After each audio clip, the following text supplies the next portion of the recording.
1, 2, 3, 4.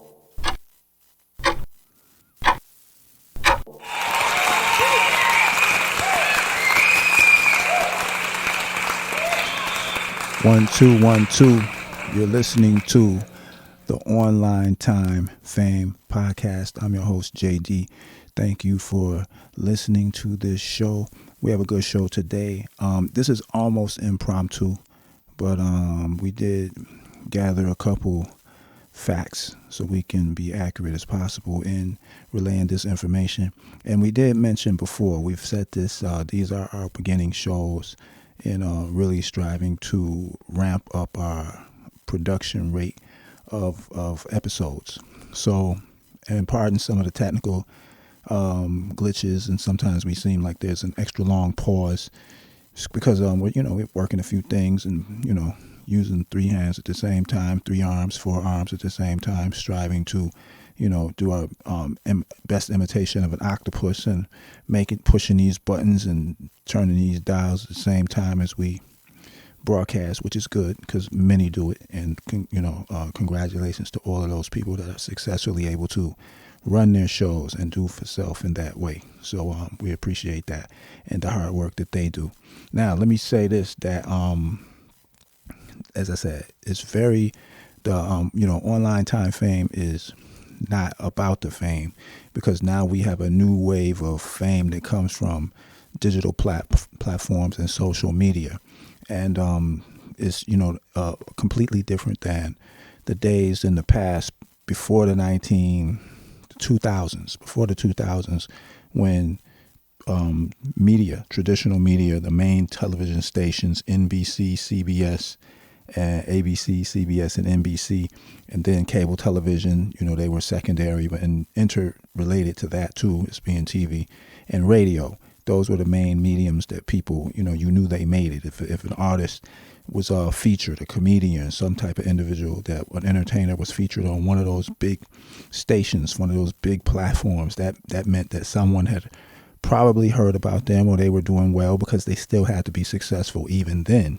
So when you look at the first appearance of certain comedians and they made it, onto those platforms, they had honed their crafts somewhere underground, unknown, and just in those niche places at that comedy club. And someone, those major companies used to send talent scouts out and look for acts and who's the new and up and coming individual. But the point is, they had to be on point. Whereas now, with the online times that we live in, online time fame is different. It's a good thing because one could be self-made, and it's another thing where sometimes there's no filter, there's no regulation, there's no standards, there's no minimum standards of conduct, of professionalism, or let's just say respectability, or not to judge, but there's television, you couldn't come any kind of way, you couldn't say anything, you had to be on point. So people who grew up seeing that knew that there were standards and there was a certain way to conduct themselves to be the best they could for the listener.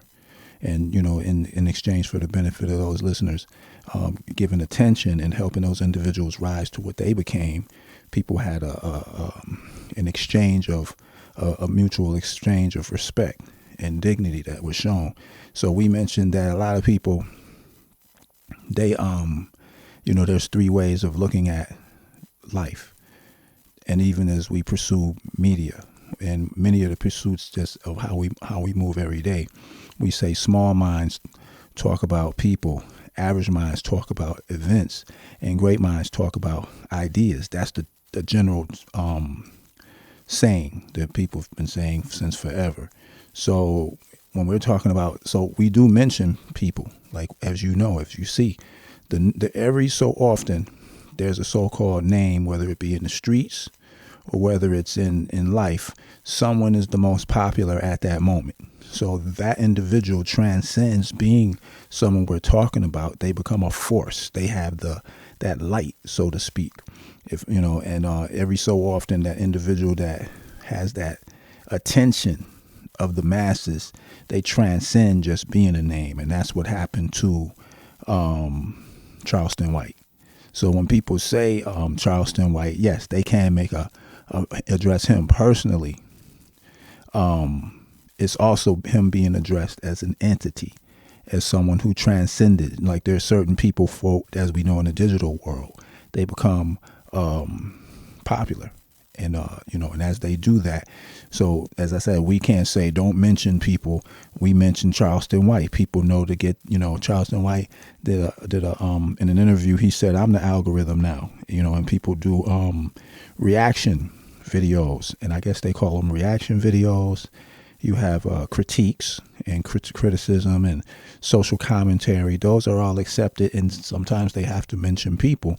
But in journalism, one strives to have a certain level of neutrality. It's not based on personal attacks. Even on these terms and conditions for these platforms, terms and conditions are not to repetitively disparage and talk down on people. And that's part of, but, sometimes, I could say as Asiatic people, as so-called black people, one has to look at themselves, all groups, but one has to look at maybe the dysfunctional nature of all groups, different groups, all groups within their own group has certain dysfunctional elements. And historically, for how so-called black folk have been brought up, there's a lot of pain and neglect and issues that have occurred that have caused certain types of behavior to be acceptable. And negativity in this era is acceptable. It was a time when they used to say, the old timers and the great grandparents used to say, if you can't say nothing good about somebody, don't say nothing at all. So they'd ask about people, and then people wouldn't say nothing. But with this online fame, with this online time and the digital internet and the social media, negativity gets attention. You have to say something negative for certain audiences just to get attention, and that's no different than some of the right-wing political people. They say outlandish things as well to cater to an audience that may want to hear that, even though they might know it's not necessarily true. It's called race politics. So a lot of people play those politics. So, as I guess if you go back in history to the 1990s, there was a movie called Juice, starring Omar Epps and Tupac Amaru Shakur.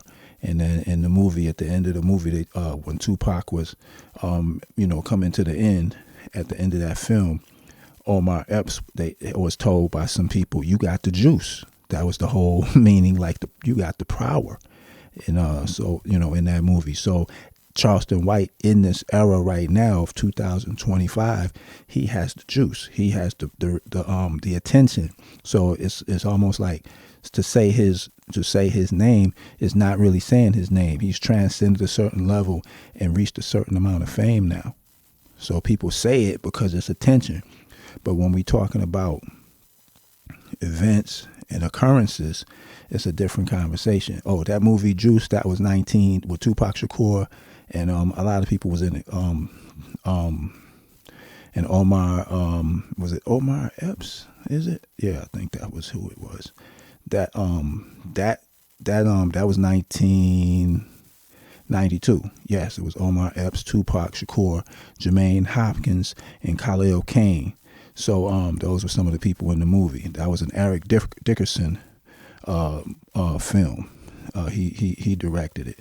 And that was, I guess they considered that movie an American crime thriller. That's what made it deep. It had, it had a little plot to it, and Pac brought something to it that they didn't expect.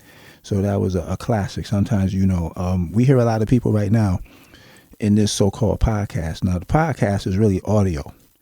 And podcasting is audio.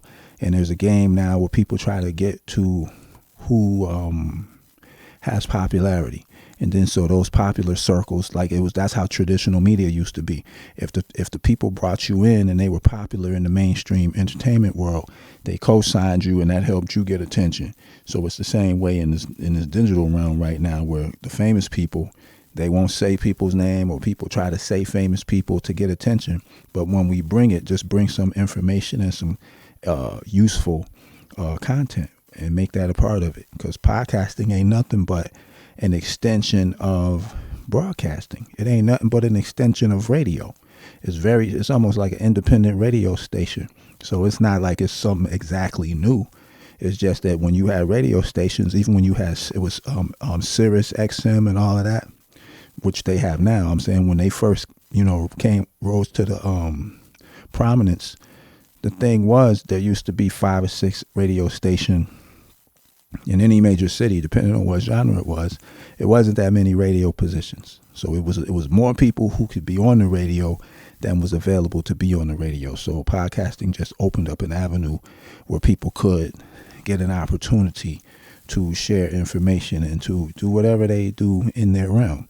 But let us just say this. But we mentioned but we just mentioned the Charleston White part because, as we said, a lot of people, because we would be hypocritical to say small minds talk about people, average minds talk about events, and great minds talk about ideas. So it's not to say that there can't be some greatness in explaining somebody, because that individual is more than their entity that has risen above just being a common person. This is a public figure, put it like that. So that's why when we say online time fame, we're not here to be a public figure. I'm your host, JD, but we ain't here for that.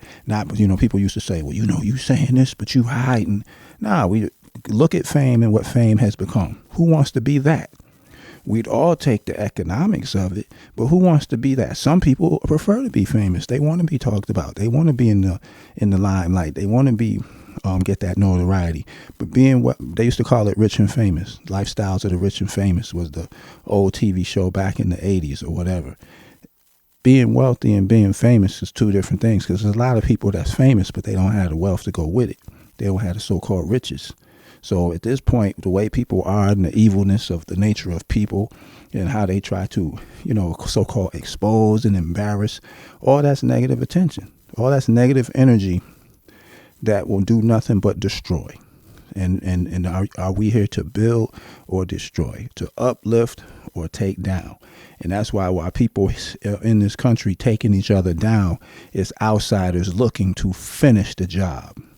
See, finish off the U.S. for what it is. So that's why I try to be positive, strive to be positive. And also, but as we say, we do mention, so the Charleston White part is the wave. Everybody putting that in their titles and striving to get attention, and that can be part of how digital media works. Yeah, all right. If that's what they do, all right. But add something to that. Now let us talk about this for a split second. If you look right now at the top sites and businesses and that are really sponsoring podcasts, it's gambling, betting, gambling websites, FanDuel, DraftKings, Fanatics, even ESPN has gambling. That changed sports. It ruined sports in my viewpoint. And I'll explain why. Because even if I keep a neutral view, which people supposedly performing and working in journalism, they're supposed to be neutral and present both sides of the story. They can have their opinion, but that's when you see certain shows and it'll have a segment where somebody talks their opinion. Overall, it's not even supposed to be that. The so-called presenter is supposed to be in the middle, where they present the issue and they're not even in it. But as we talk about FanDuel, DraftKings, and Fanatics, and is a number of gambling sites, this is what makes them so gangster. They give away funds to start. They're like, oh, we'll put in this much funds in your account. So they get you started free. And that's just like back in the street level. Didn't so-called drug dealers used to give people some initial drugs free? Hey, yeah, try this. Check this out. Here, this is on the house. And then once they get people hooked, oh, no, it ain't free no more. So, sports you can't really mix legal gambling and sports, because sports was supposed to be untainted. They had gambling already. They had underground gambling. They had neighborhood people who kept track of betting. They already had gambling, just like they already had the lottery. And then the states took over the lottery system. They already had a lottery. Yes, there can be advantages to the legal side of it. Sometimes the illegal people didn't pay. But sometimes the state won't pay. If you owe some so-called money, you owe so-called back taxes or child support, they'll take your payment too. But anyway, A lot of these people who we look at as they're successful and they got these successful podcasts, when you look at who their sponsors are, look at the ones who their sponsors are gambling sites. So that means they had to take that gambling cash. They also supposedly already wealthy, and they had to take that gambling sponsorship. So they're pushing gambling on the side. Gambling is weak. Gambling is predatory. Don't gamble, because you can't win. You'll win here and there. You win in a little sometimes, but the house always wins. The odds are in favor of the company. The odds are in favor of the gambling site. They have mathematicians, statisticians, expert mathematician people who make formulas for these bets. So you're not going to beat them. Even when it was Vegas. Vegas is corporate now, but back then it was street. It was still, the odds were against people, but people knew, oh, that's those gangsters. So it wasn't looked at as positive. It's Vegas. It's the one. All right, we're going to have some vice and some negativity in this one state right here in this place. We got it, and they can do it. Then they said, well, we can do it over here in Atlantic City. That's where you can just keep it over there. It's like a red light district. Now it's everywhere. So now we celebrate when somebody has a casino. Oh, they got a casino. So this is an artist, these musicians and different people trying to step forth and bring these casinos to light. That's the best business you can think of. But, but look at it. It's entertainers, and come on, man. You know what they say about entertainers. These are puppets and clowns and have been made celebrities. That was Malcolm X, and we play that clip a few times. That was Malcolm, and that Malcolm X wasn't talking about everybody, and we're not talking about everybody. Malcolm X, that was he was at UC Berkeley in 1963, and he did a speech, and he was they asked some celebrities about him, about some issue that was, if I'm correct, it was in a survey in Newsweek, and they asked some celebrities about some people, and he called them out as being puppets and clowns. Like, stick to entertainers. You know what they say nowadays, just dribble the basketball. A lot of people even now in podcasting, they jump out and they say something in podcasting, and they're a celebrity. It's somebody else they got it from online that was saying that same thing 5 years ago.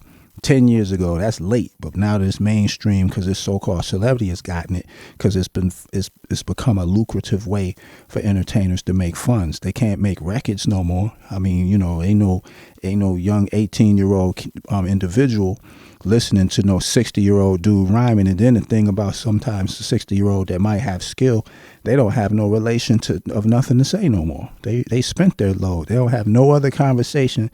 They should be talking about paying bills and mortgages, rhyming about that. Rhyme about trying to pay their keep their car, get a tune up at the local mechanic shop or something. Just, it's things that can be done, but people they outgrew their usefulness of their knowledge. Because if somebody is 18 and they overhear their uncles talking about something deep, and then you see an 18-year-old dude seems like he's dropping science, that's like, oh, he's only 18 and he's that smart. But this same dude is now 45, 50. They ain't that far advanced. They haven't advanced that far mentally, intellectually, intelligently, knowledge-wise. They ain't, this is one thing about actors. I at least give actors the credit on this. And you could say MCs to a degree, but not really. Because as you say, is when we look at what they do and they jump in, I couldn't remember this individual's name, and I wanted to get it real quick. Shapp, that's his last name. Shapp, S-H-A-P-P. And he's if you put Shapp and you do a search on him and Jazz and Shapp. He has a cousin. There's a couple Shapps in the broadcasting business. There's one of their sons is a sports journalist, and then they had another famous journalist relative. But this Shapp, he talks about jazz. He's a DJ. I think the radio station is in New Jersey, and he's it's like 90 something point something. Those down there were almost those independent small radio stations at that end of the dial on the radio.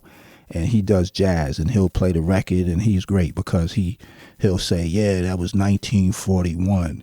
Dizzy Gillespie, and on that session they had a problem with the electricity wasn't working right because the lighting when the recording wasn't on, and so then Charlie Parker came in and he said he wasn't really ready because he had just come in on a train from Detroit, and then they got in the session and then they played, and this is the recording right here. Like I like that type of history because that's what you'll see when you read those jazz books. When you read the jazz books, that's how they talk about it. So he knows like the history of all the records, so that makes it interesting. So we see a degree of that today, where we see a lot of MCs like rappers from back in the 2000s, the early 2000s, and they're talking about, that's a big industry where you got people talking about what Pac and them were doing, and when they made this record, and they used to go in the meeting rooms and do this, and then so that nostalgia, looking back, because our group of so-called black folk, they like old entertainers and old entertainment. Where like, and nothing wrong with, but so they're able, we look back at nostalgia a lot. As a country, the U.S. is very nostalgic, but a lot of so-called black folk, they look at a lot of artists from back then, and that artist may not be what they were, but they still may be there. Well, I'm going to try to be this now. I'm going to do this podcast, or I'm going to do that. And they may have experience, and they may be able to transition like it never was what that was. Like if you go to one of the top urban, so-called, if that's the word for it, I just say urban because maybe the category is that. The top urban so-called podcaster is Joe Budden. But Joe Budden is proven as an artist. He had a record deal before. He put out some albums. He was with Eminem's company in the 2000s, where I think he was in this group. There was a group they had, I forget, Eminem's had a couple of groups that he signed, some Detroit people, and maybe Joe Budden was on that. Then Joe Budden went independent, and he was able to sell a lot of records independently on his own. So he was self-made from that way. So then when he transitioned to podcasting, long before it just became the thing to do, because you could see he's intelligent, his conversation, he knows how to articulate. So he's one of them smart people, just in general. So he ain't the common average one. So when he does his shows, it's from a long, it's a lot of years of experience, and he was before people. So when people counted him out, he reinvented himself. Then he reinvented himself again. People used to laugh because podcasting ain't new. Podcasting goes back. Some people say they were they started podcasting, or I was podcasting. Well, whenever it was invented, because a lot of things were invented at a certain time, around the early 2000s, the late 1990s. That's when stuff came in. So everybody knew about it that was from back then, but they may not have done it because it was there. They had platforms for it, but since the internet was still new, everybody wasn't really checking for it. And as I said, one had to really have a concept for it or just want to do it. But it wasn't but now it just seems like everybody's doing it, but people knew about it. Anybody who reads regularly knew what a podcast was when the podcast began. It ain't like they, it just popped up. And as I said, when by the time so-called black folk find out about something, it's already been around for a long time. So it's not that situation. But like I said, when it was, the early 2000s, of course, we could, name that. But, because that, as I said, before that, it was college radio. And, speaking of college radio, let me just do a brief mention of something.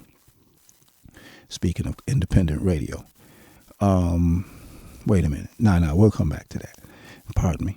So let's get back to the sports betting.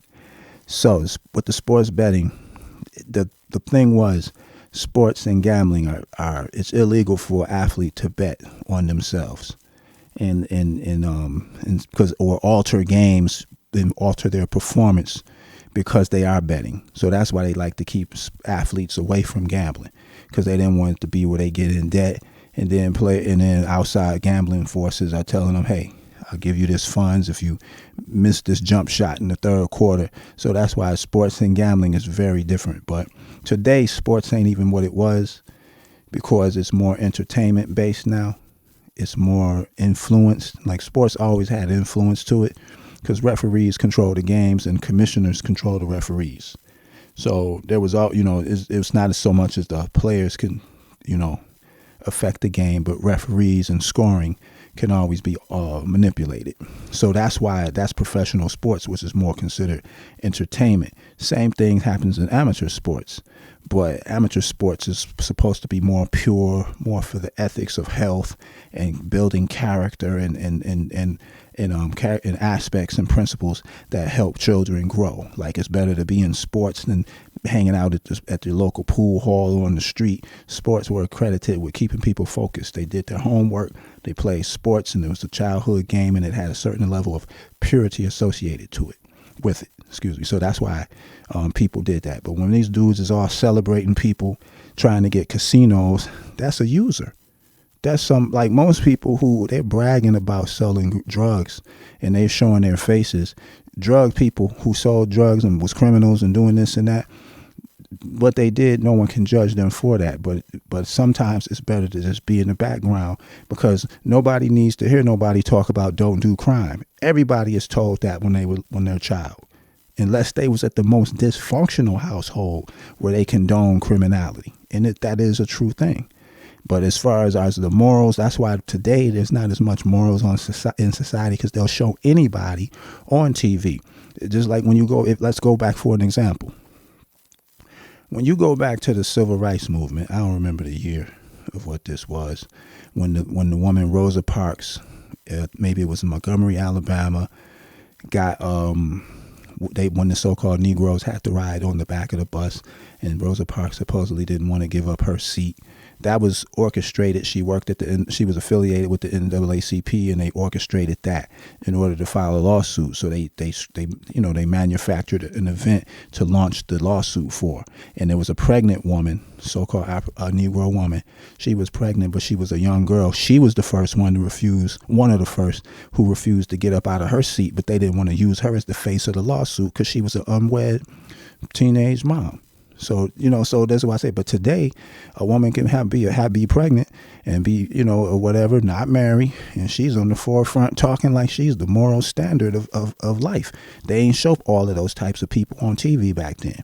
When you go back and look at that TV time and some of those TV stations that show those old shows up until a certain year, like in the 1960s, they couldn't show a married couple sleeping in the same bed.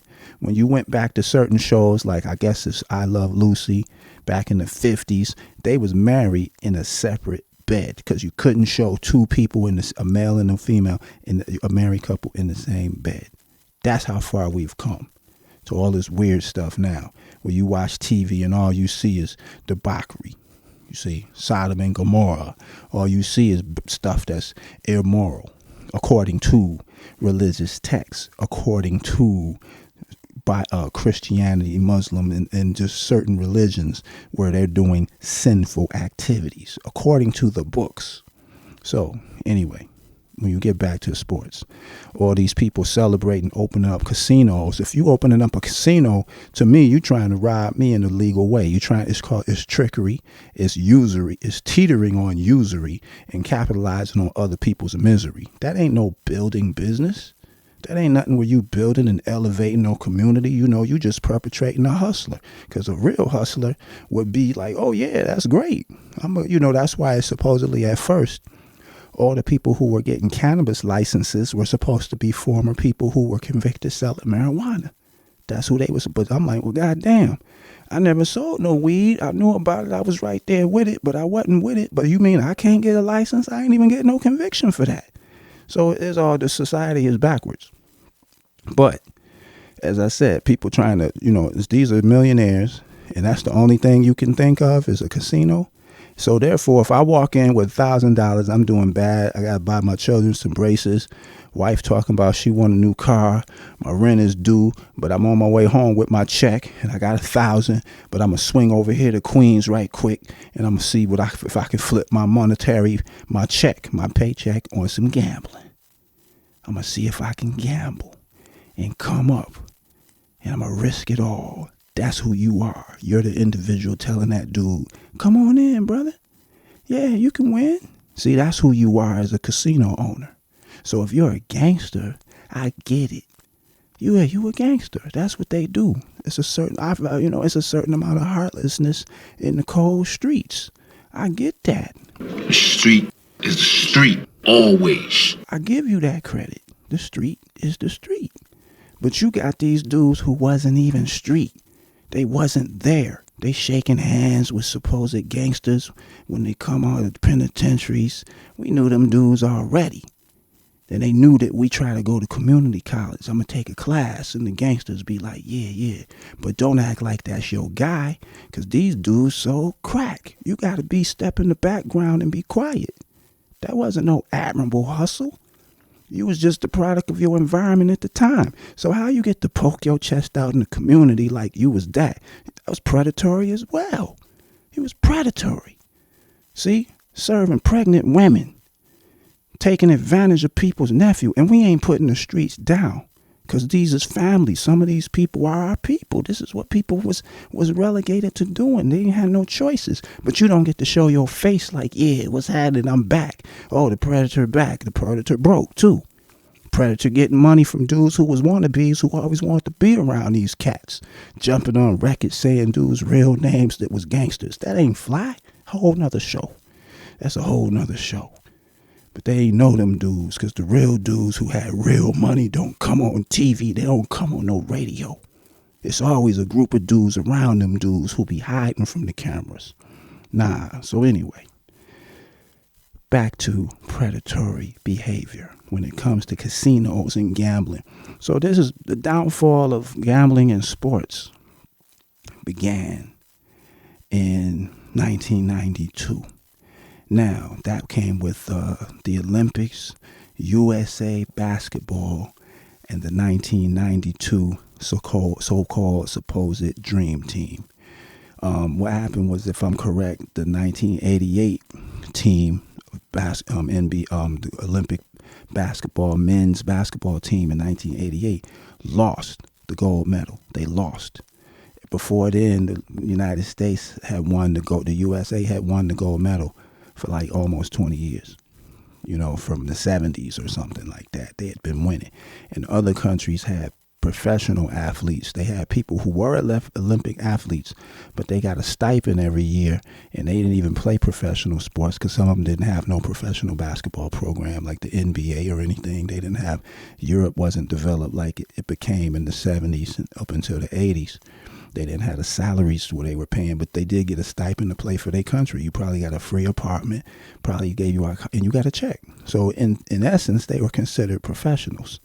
The U.S. has stipends for their amateur athletics, but you had to raise funds, and you was only going to play for 4 years anyway. If you're going to play that Olympic, you're going to, like, if you came out of college, then if you happen to not be in the Olympic year that the Olympics were when you graduated from college sports, you waited maybe 1 or 2 years if you had to. If you did go play the Olympics, and then they turned professional, and that was like maybe more or less.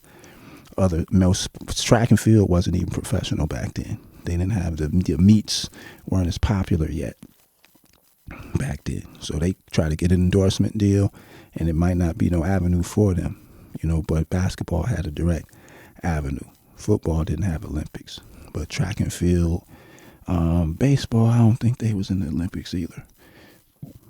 Pardon, but they had, some specific sports.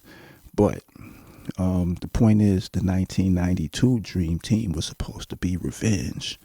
Yeah. They had Larry Bird, professional player from the Boston Celtics, Magic Johnson of the Los Angeles Lakers, Michael Jordan of the Chicago Bulls, Charles Barkley, and the list went on of all of the professionals who came to play for the 1992 Dream Team so they could show the world who's boss.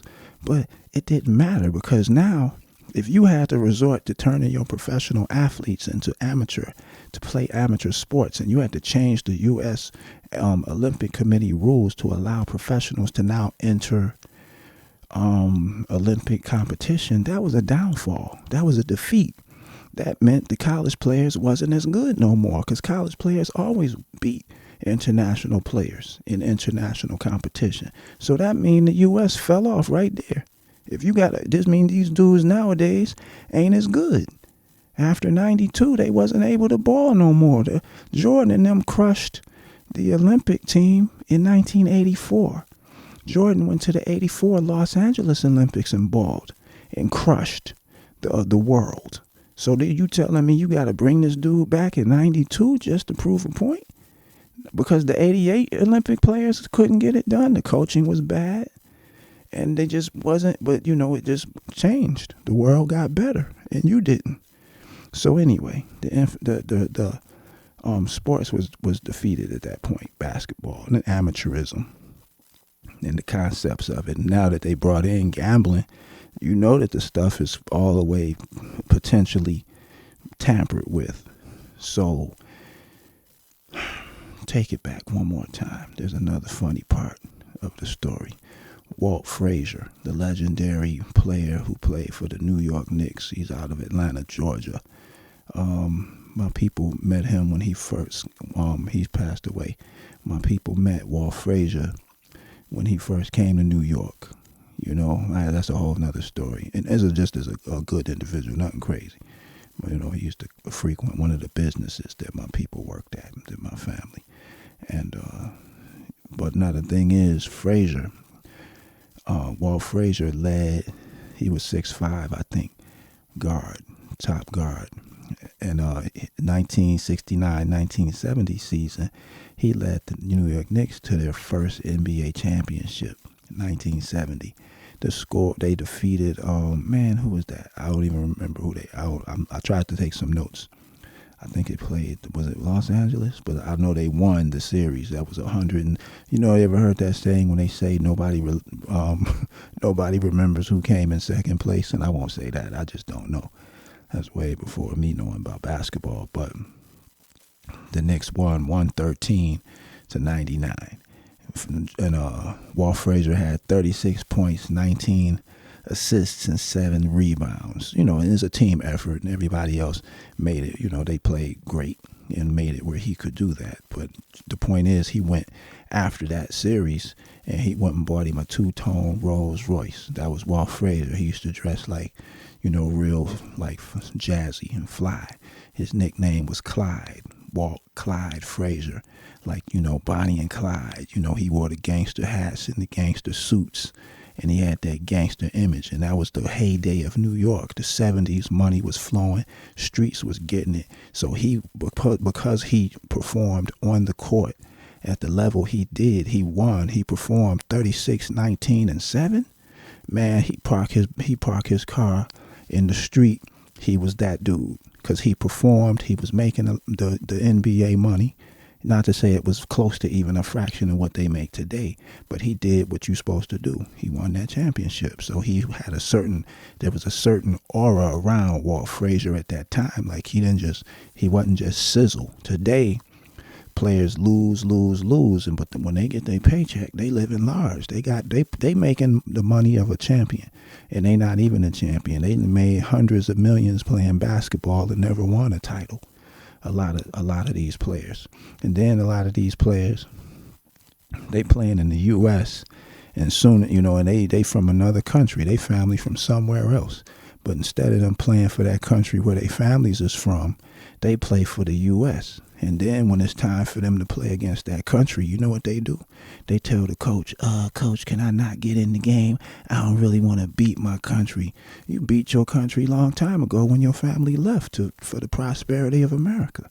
See, you build a country. Because if we look right now, the U.S. is falling.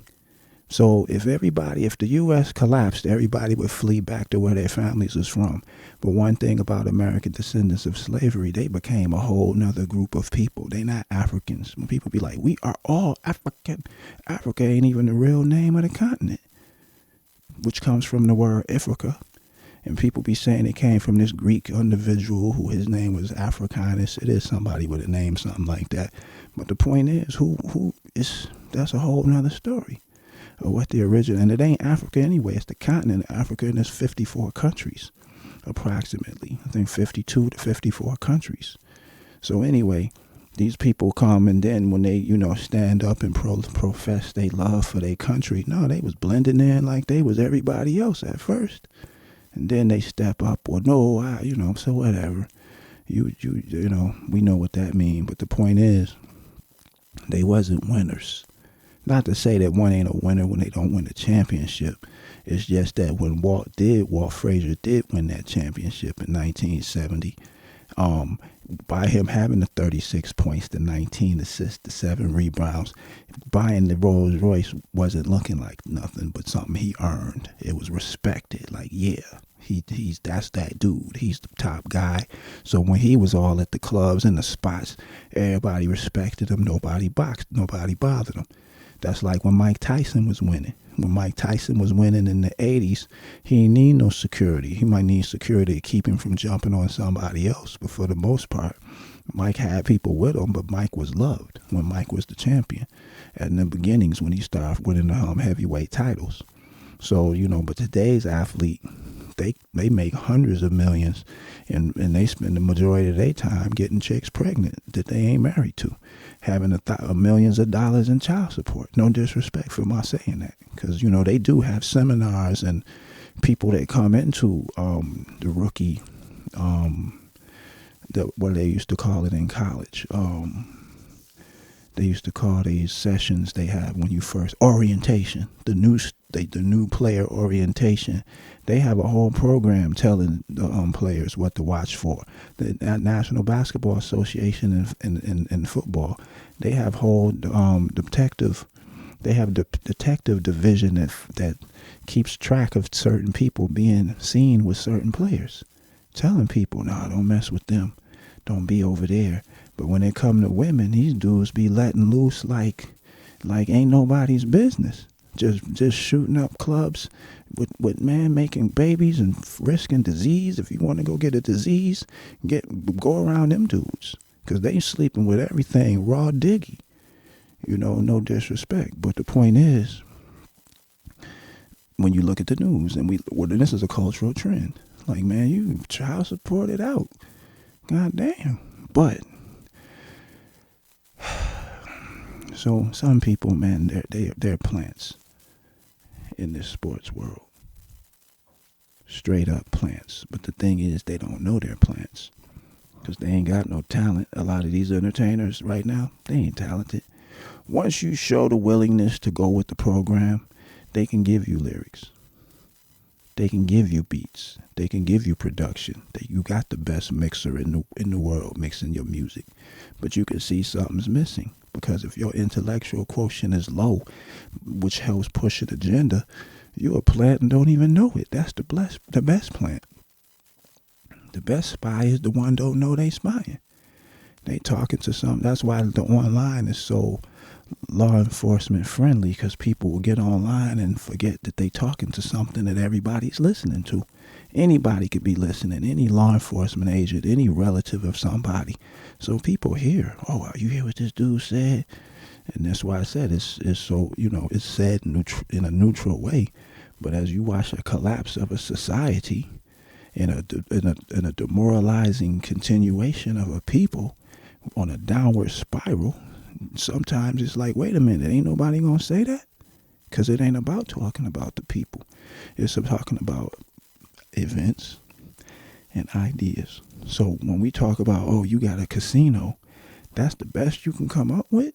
So we have ideas. We have to implement them ourselves. We can't just talk about people. Our people, our family, they do have something they made. It's called empowermentforthepeople.org. http://www.empowermentforthepeople.org or empowermentforthepeople.com. If so it can go there. But the point is this: it teaches how people can start a business from nothing. Ain't no guarantee in starting a business, because there's a lot of components that go with it. But to have a beginner path to do that for free, which was inspired by Tupac Amaru Shakur's song "Keep Your Head Up," that was dedicated to the so-called black woman, to get her back in order. And that's it should be the family, we apply it to the family. But it shows people how to get a business. Go to the website. They got the free instructions, and they got links to a book. The book is only like the lowest price allowed on Amazon for the ebook, but the instructions don't even need no purchase. They can just go to the website and see how they can raise themselves with little or no economics to have a health-related business, to branch into other realms. The health-related field is $1 billion industry. Weight loss, weight gain. And, so that's why when, that's something being done on the muscle. Our people ain't even got cash. But they came up with something that can help everybody. Free.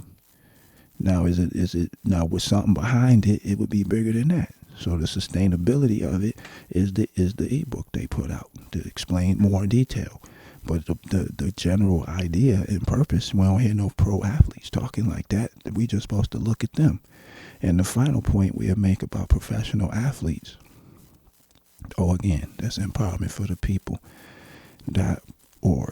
That's the idea of it, but it's .com, empowermentforthepeople.com as well. But the idea of it is helping.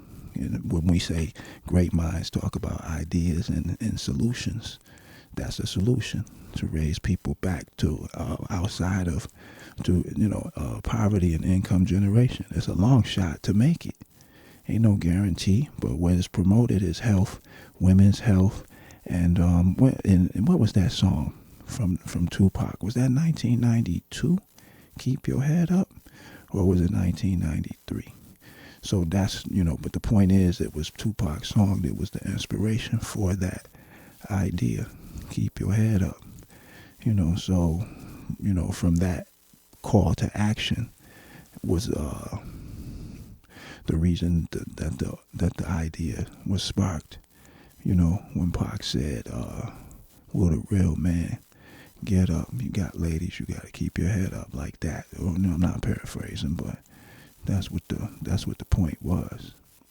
So when Pac said that, that gave us an idea. Not go gambling, not betting on no sports. Nothing is being said to the people, but they just gambling on their own. And that's why I said the people who are chosen, who you think are doing certain stuff, yeah, keep your head up, pardon me. That's 1992. Tupac Amaru Shakur. So that's what people today are gravitating toward, greed. Just, and usury, and putting us in positions that's very favorable to someone like the KKK. Lose all my cash. I just got my check. I don't got enough to feed my family. And I look up and I see a casino there. Nobody ain't making me go there. Nobody had to get high when drugs is on the corner. But it's there. So respect to the game. It's a freedom of expression. It's a legal establishment. But it ain't nothing respected. Oh, you gambling. If you know the street and criminality, I know you trying to get me. So I'm like, oh, all right, you trying to catch people who don't know what I know. You trying to catch somebody who thinks that you have a chance to win. Yeah, you might leave and win. They got to let somebody win to bring 10 more people in who lose. They let you win sometimes so you can go home and say, man, I just won 3,000. You tell 10 people that they need to get them other 10 to lose their money. So they get paid off 4 of those people. And the other 6 is all profit. So come on, man. Ain't nobody respecting that.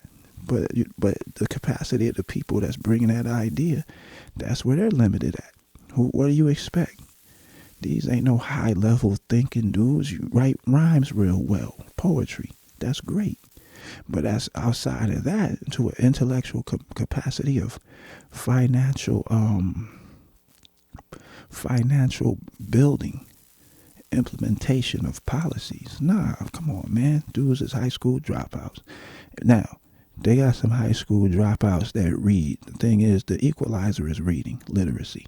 If you read books, you could be self-educated in this country to the level of degrees. So I ain't saying degrees mean that somebody is smarter, because that's the problem. Most of these people with degrees ain't really smart. They just got positioning, or they knew somebody. And we talking from basic administrative all the way up to presidencies. These people, man, come on. You watch people's decisions and actions. And that's when you see what the intelligence level is. That's why I say, if you know every dude coming out of sports is being chased by all these women, and what's their objective? Don't get none of these chicks pregnant. Don't be spreading these babies. Who's paying 10 and 20 and 25 and 30,000 a month for child support? 10,000 for no reason. Because they don't have focus. This dude never had. That's game. This is marks. These is lames. These ain't no fly dudes. That's why Walt Frazier epitomized the street in the early 70s as Walt Clyde Frazier. He never had children.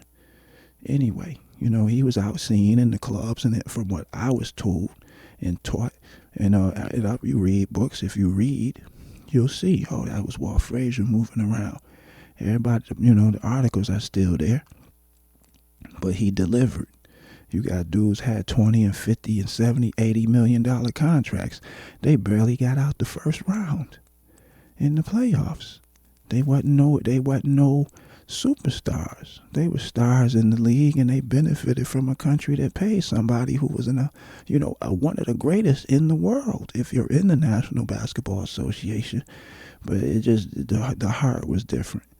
It became monetized. It became for the money, which is fine because it's just a sport. It ain't important like that. It's just a sport, and that's the thing. As I say, we play that speech sometime to remind people of what used to be said about how people are just like supposed to be important. But these are puppets and clowns and have been made celebrities.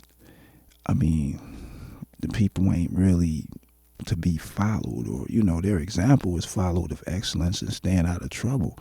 But as I said, when they start pontificating about something that's intelligent, forget all that, man. How can we get some economics? How can we generate some businesses and sustainability for the whole nation, not just for my community, all communities? How can we get it? That ain't the dude who can solve that. He got a wicked jump shot, nice layup game, but let it just be that.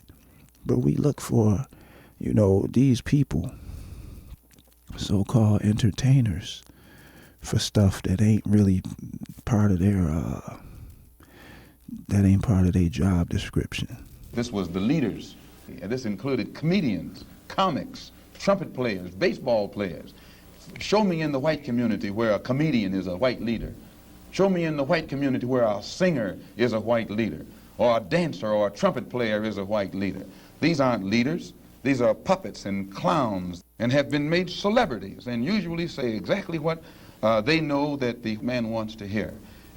I mean, the deep part, we play that UC Berkeley speech from 1963 as just an example of how vicious, meaning just articulate, how sharp his sword. They say the tongue is mightier than the sword. That's how sharp his sword was when it came to just slicing and dicing up the societal flaws or the societal specifications, the details, the job descriptions of who and what people were, and so we play that as, educational. But the point is, the thing was this: you ain't hear him using the N-word every 5 minutes, every 5 seconds. He ain't cursed one time, but he was slicing people. So, and that's another downfall of today's people, because once the FCC wasn't regulating the digital platforms, social media, they can say curse words, and people are loose with the tongue. They say the N-word. N-word ain't even supposed to be said if it's a possibility of a Caucasian hearing one speak, because that means they too much in your conversation. Outsiders. Chinese people say stuff that we don't get to hear. Other groups say stuff that they don't want us to hear. But so-called black folk, one of the only groups that's completely transparent online. They talk about each other like dogs. I mean, not in a critique way, not in an educational way. It's certain stuff that if it wasn't being done, nobody wouldn't have to say it. Because once it's said, it shouldn't be said no more. And we don't got to attack these individuals and attack each other. But we already attacking to the point it's time to elevate. And that's all groups. All groups should elevate and evolve and quit, tripping. Like, there's another example. There's people that talk about a group within a group, our group, and then say, yeah, that knowledge that y'all got right there and this philosophy that one can do this and that don't work. So something that's being done systematically within the U.S. society, let's say it's administrative. You got someone in our group saying something don't work administratively, out loud, meaning it may be racial based. This group does this, or this group believes that. But they saying that ain't gonna work. It's meaning them white folks ain't gonna recognize that. You ain't never supposed to go online and say that, whether you agree or not. People going on and said, man, that science y'all got, that knowledge y'all be kicking, that don't work downtown where the Caucasians is at. That's what they saying. Completely out of pocket. They ain't supposed to say that out loud, because then the Caucasian will come back, your own brother over there said it don't work. Every brother ain't a brother because of their color. That was Chuck D, Public Enemy, back in the 80s, one of them records they had out back then, which we can pull up on our Spotify, easy. Any of our platforms, they let everything right there be in front of us now. But that's when you know somebody don't know. So it ain't about keep on talking about nobody. But we had to mention a few things because the show is new. So we can say, man, these athletes be, as soon as you see a girl as an athlete, it's an unfair situation because she ain't coming at you personally. She's coming at you, the entity. It's the institution of sports that you're involved in. So one have to be very careful. But no, they get their emotions and their physiological impulses and feelings involved, and meaning impulsive, meaning reproductive stimuli or something like that.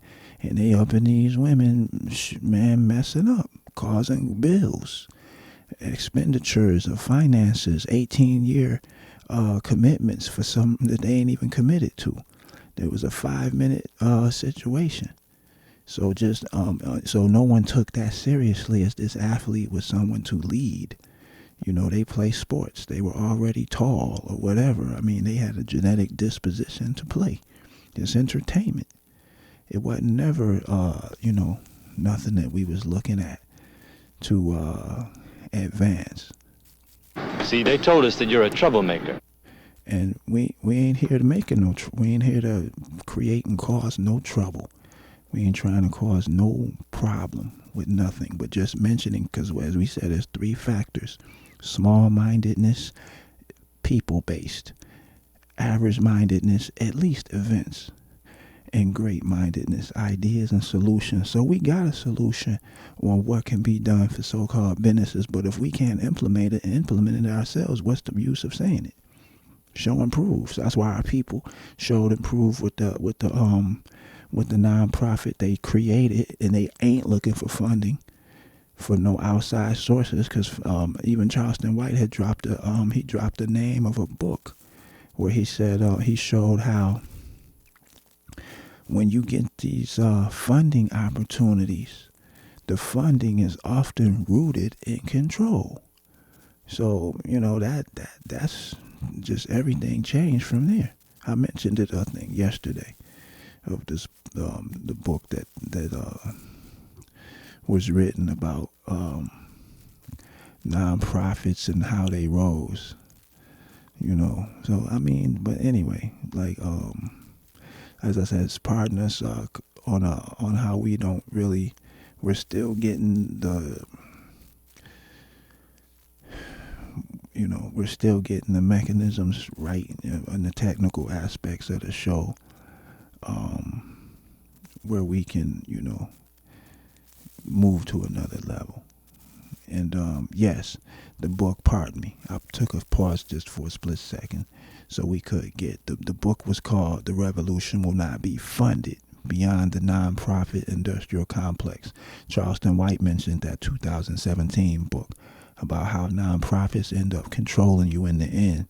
So when we did empowermentforthepeople.org, we put it up ourselves. My people put that up. They put the idea. This is the three things you need to start a business, and then the book shows you how to start it. We give as much information as we can on the website because everyone is unique and different, so they just have to interpret. Well, I'm gonna do this, but we talked about fitness influencing, and they was breaking that down, how to be like the women is being strippers, and if they gonna be a stripper, they get more credibility for being a fitness influencer, studying about weightlifting and working out. And a lot of women are inspired by women who work and or have children and families, and how they able to fit in a work schedule and training. And these people, especially women, have males too, but women got there's the social media profiles, and they at gyms, and they training and doing things, and a lot can be done beyond what is imagined just from the past, and how the fitness revolution rose to where it is today. So that, so that's my point. Even with no resources, our people came up with that idea and implementation. So it can work, especially for women. It's going to work because women attract attention. If they, reasonably fit and attractive, people going to want to holler, so they can talk about fitness if they study and learn about it. And that's where little girls should be led, not from all of these retired strippers. They took retired strippers in the early 2000s. All them reality shows was a bunch of strippers and low IQ minded people. They could have had developed intelligence, but they thrived on chaos and controversy, and it was a bunch of stripping. That's what that was. It was almost like negative. Well, not almost negative. It was almost scripted and genocidal. Who would even put them on TV? They need to be in community college and trying to get themselves right. They wasn't star quality. Star quality had a certain amount of poise. It had a certain amount of class and refinement that one would see. The people in the entertainment world weren't perfect, but we never saw that on the camera. We never saw what they was doing. It's because it was about upholding the people, the race. But these folk ain't even black no more. They just be looking black. They be from some other country calling themselves black because it's a flat word, black. Anybody could say that. They mama be Caucasian, they parent be from Africa, and that ain't the same as American descendant of slavery. So we ain't arguing about all of that part. We just saying, who is this? That's a plant. Because it ain't nothing that's beneficial to the group based on history. Look at the historic context of what Motown did and what they did at Philadelphia International and all of them labels back then in the 50s and 60s. They sent people to charm school. They taught them etiquette and how to act. Well, these folk, the worse they act, the more attention they get. So that's what Malcolm X and them used to call a sellout. You sold out the race for them individual accolades. So you and your family straight, but you poisoning the people. And we ain't saying it in a, righteous way of the conscious, because ain't no conscious. Them conscious people was doing, what they was doing. They was infiltrated anyway. But the point is, don't play it like we don't see it. That's why if ain't nobody gonna say nothing like that sucker stuff for anybody who know the street. The street is the street, always. That's an insult. Oh, you playing it like we can't see. Street people. Street don't mean criminality. It mean awareness. See, you look at the nation here. One final example before we go. We ain't advocating for the Nation of Islam in any kind of way.